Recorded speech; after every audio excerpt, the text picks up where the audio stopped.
दिति जी पहुंची यज्ञशाला में और कश्यप जी का आंचल पकड़ा। कहा, हे प्राणनाथ, मेरी जो और बहनें हैं उनके पुत्र हैं, मैं आपके पास आई हूं, मुझे पुत्र प्रदान कीजिए, हमको लोग चिढ़ा नहीं। कश्यप जी ने कहा, ये गौधूल का टाइम है,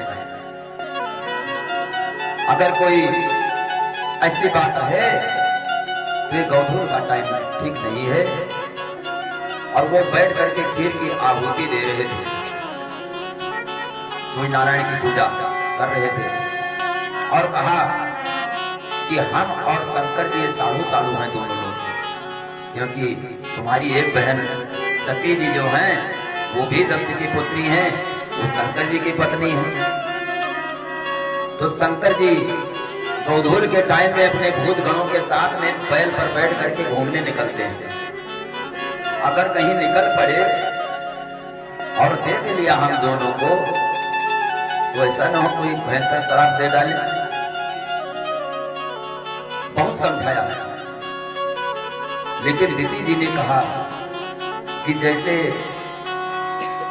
हाथी केले के पेड़ को फाड़ डालता है, उसी प्रकार से मैं विकल हूं, कोई उपाय कीजिए। कश्यप जी ने पूजा को विराम किया और उनके वचनों का पालन किया। अब कश्यप जी ने स्नान ध्यान करके बैठ गए पूजा पर। इतने में दिति जी को बहुत बड़ा पश्चाताप हुआ और दिति जी को बहुत बड़ा पश्चाताप हुआ। वो पछताने लगी कि आपकी पूजा में मैंने विघ्न डाल दिया। कहा, नहीं,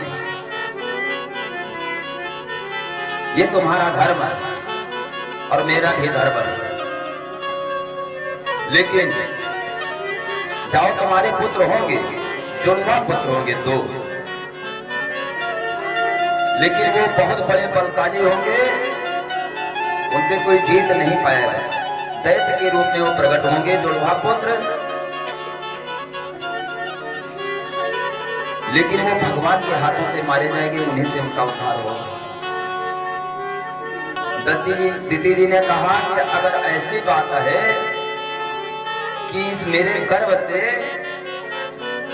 अगर दैत्य उत्पन्न होंगे तो मैं उनको पैदा ही नहीं करूंगी।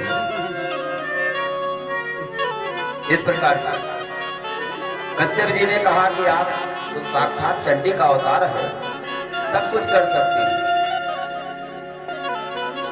दिति जी ने कहा, मैं पुत्र नहीं पैदा करूंगी। अगर ऐसे दैत्य होंगे कि सात संतों को कथा में विघ्न डालेंगे, देवताओं को वो दुख देंगे, तो मैं उनका जन्म नहीं करूंगा। कश्यप जी ने कहा कि ये गौधूल का टाइम है, गौधूल में गर्भ धारण हुआ, इसीलिए दैत्य उत्पन्न होगी। तो वहां से बहुत खुशी हुई जब कश्यप जी ने बताया कि भगवान के हाथों